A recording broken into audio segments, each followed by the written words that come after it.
chat about the PGA Championship. That way we don't bury the lead that a live golfer did win. So Brooks Koepka beats Bess Victor Hovland on Sunday to claim his third PGA Championship and fifth major of his career, putting him in select company, everybody, with names like Byron Nelson and Seve Ballesteros, and becoming a top 20 all-time major championship winner with his fifth. Quick, Jim, who has the most golf major championships? Is that Arnie? Same era, different guy. Dang, I always mess this up. Don't be confused with the actor. Nicholas. Yeah. Jack Nicklaus with 18, Jim. So thank you. A long way away from. I wasn't going to make you come up with that number. I was going to ask what that number was, so I'm glad you just said it. Tiger's at second with 15. Koepka represents obviously live golf, and this was on display throughout the weekend, specifically on Saturday. He and Bryson were actually paired together, Jim, the big guy who's not as big anymore. I had heard that he had slimmed down like 30, 40 pounds, I think. Do you think that was for career longevity? I think it was that he just potentially career longevity, and also I think he kind of played out the I'm trying to hit the long ball, and I think it was like a goal of his, and then I think once the goal was kind of hit and he was not winning as much as he wanted to, he's like, maybe we go back to what I was doing before. Gotcha. I think I'm not going to sit here and maybe a little mix of all of those things. But on Saturday when they were paired together on the first tee, Bryson was booed by pretty much everybody. I think there's a live situation there, as well as Bryson's not a well-liked player. Yeah, he plays the heel. PGA. So, I mean, that's, I think, par for the course. Brooks actually was also booed mostly. There were some cheers in there. But Brooks winning another major and returning to form. Do you all think this brings any more legitimacy or attention positively to live golf as a league? No. I don't think that it ever wasn't legitimate golfers. I mean, I think the talent was always the same as it was whenever they were in the PGA Tour as far as the individual golfers. So I think that somebody winning one of these just says that golfer's still as good. I don't think it really does much for live itself. Yeah, I agree with that 100%. I think that if you're going to be a live golfer and you're going over to the PGA Championship, you should expect to be booed. I don't know about that. I'll pause that last one. Why should you expect to be booed? Well, Jim, because the Saudi thing. This one specifically, think of this is the PGA of America Championship. Yeah. So this is the most of all of them. It's like you left us. Yeah, you left us. You went away. You're coming back. Boo! You suck. Why'd you leave? I get that for this tournament, but if you come over to play other tournaments, should you expect to be booed? No. I just mean for this specific tournament. Well, they're only eligible to play in the major championships. They can't play in regular PGA Tour events. I don't understand this whole booing the live thing, and maybe that's the wrestling fanboy in me, but like, I don't get why. Why do you care? You're seeing a good golfer. Because you're taking away regular competition. Like, you're down.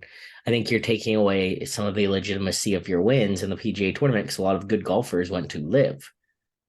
So now instead of having one really great conference of golfers, say, you have two, but less good competition betweenst. Okay, and I understand what you're saying. I'm not taking that point away at all. But my question for you, the fan, is what makes you want to boo seeing this golfer golf?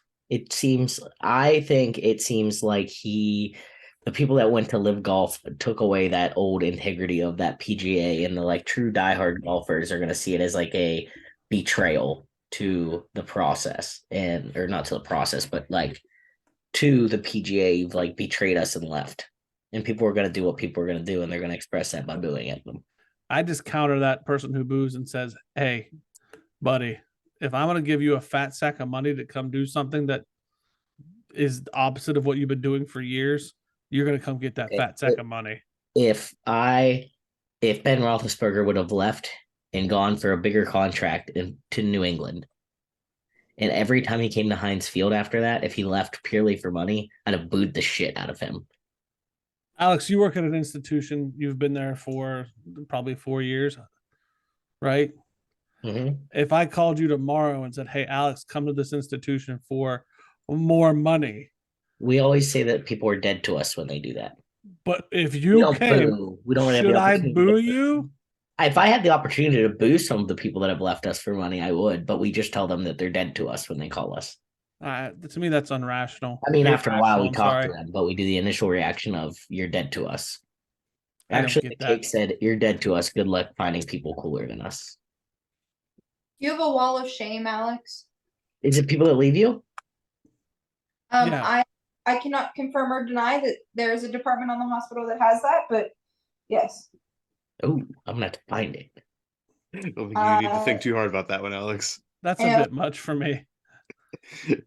Does Brooks winning take anything away from the PGA Tour, not having the individual who's winning the PGA's event? I think it speaks, if you want to dig into it, it speaks to like, why is this guy not on the tour? He went and got that bag. Why don't we pay our golfers? Fair enough. With this win, Brooks also gains Ryder Cup points, the Ryder Cup being the US versus Europe event that will happen in the fall. This will almost with these points at this point, with his second place Masters, first place champion of the PGA, be eligible to represent the United States against Europe based on those points. Well, I won't boo him there. Will the PGA maybe try to make a statement by excluding him? That's America, Jim. That's different. Does Jim have a Do you different see opinion? how stupid that logic is? No, I can boo Brooks Koepka, but when it's America, then it would be like booing America, and I'm not gonna boo But America. you're booing him When because he's he went to the other Saudi Americans. product. Right. But when he's representing America, it's okay. Yeah. Shouldn't you still boo him No. because he's a traitor and went No. to the Saudi product? See, there's actually a discussion. But then he comes by back to one America.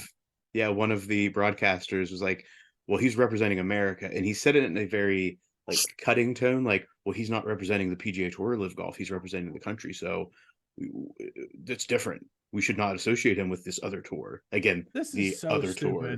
This logic is flawed. This is like Yager going to play hockey for whatever country he's from, and you guys all being okay with it. No. I'll boo him. You would not boo Yarmir Yager. Shut America up, first. Alex. I call bullshit. Shut up.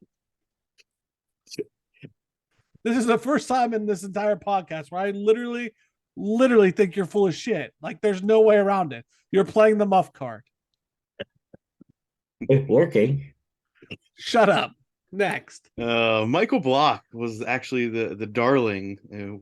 Brooks was the champion. Michael Block was the darling of the tourney as a PGA professional who not only had to qualify, this is a difference of the PGA Championship, is you have golf pros, golf professionals throughout the country that can qualify to play in this tournament, much like amateurs do and a lot of the other qualification standards. And then he stole the hearts of golfers everywhere by not only being top 10 going into Sunday's final round, he then slam dunks a hole-in-one during the round, which, if anybody has not seen the video, he didn't realize that he had hit a hole-in-one. He was playing with Rory McIlroy, which is his own thing in itself. If you've seen any of the videos leading up, every day was like a fairy tale for this man. But Roy actually had to tell him, hey, you got a hole-in-one, buddy. Like, it went up to like give him a high five and dap him up, and the guy's like, I had no idea what was going on. Roy's like, no, you got a hole-in-one. And it was pretty cool to see that. And then he actually got up and down on 18 to solidify a tie for 15th, which allows him to be automatically eligible for next year's PGA Championship, and he secured a $288,000 payday. Good for him. That's awesome. So he's not like a hack, right? He's already a PGA pro. He's played in on United States teams against in other countries, and he's won 70 grand playing here and there. But before the 70 grand, he mentioned in an interview, he's like, the most I ever got paid for playing golf was winning something in California for like $4 grand. So this is a big payday for him. And that up and down on 18 actually made him like 70 grand more. So it was a very important stroke gain there. And adding on to all of this, even since the final round on Sunday, he's already been given a sponsor's exemption to 2 upcoming tournaments. This week, he'll play in the Charles Schwab Challenge. And then later on in mid-June, he'll play in the RBC Canadian Open. So, Muff, just to educate myself and Mhm. maybe some other listener, what is a sponsor exemption? So you are not qualified to be in the field based on your merit. So you're not like the top 50 in the world. You also have like previous champions. And if you do well in other tournaments, you can gain entry into a field for that Uh-huh. week. So you didn't automatically qualify. And this is in pretty much every tournament except for maybe the majors, where sponsors can be like, okay, we've got 5 spots left to round out our 120 player field. We can invite whoever we want to. So, say Tiger Woods is interested in playing in one of these tournaments, and because he has not been winning and is not top whatever in the world, they can say, Tiger, you want to come? Because they know Tiger comes, eyes will be on the tournament, people will show up, they'll sell So more we're saying tickets. that Charles Schwab, The challenge, yeah. the sponsor of Right. that challenge, invited this gentleman. Right, because they know that they're going to get more eyes on the tournament because he's in the limelight right now. He's in the spotlight. Obviously, they hope that he plays well and gets to the weekend. Not that I don't think they expect him to win, but they want him to be there for 4 days so that more people show up. It's like Gotcha. the prisoner of the moment, right? If he's here, more people want to watch it. They'll get better TV ratings. They may have more people come to the tournament itself. Does he have sponsor obligations then? I don't think he'll have any additional sponsor obligations aside from having to do the regular media. Okay, there isn't like he has to wear the hat or it's He not like NASCAR. Well, if he gets a sponsor's exemption and they're going to pay him, I have a feeling he's not going to have a problem wearing a hat. That's what I'm asking. Yeah, I don't.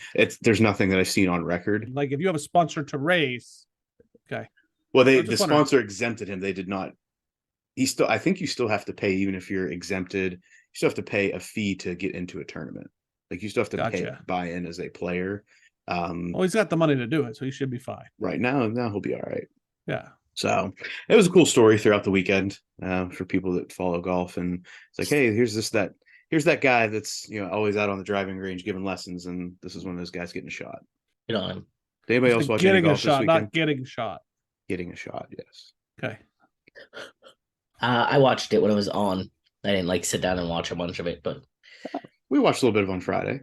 yeah, that's what I mean. Like when I was I can't watch golf right now. Right now or ever?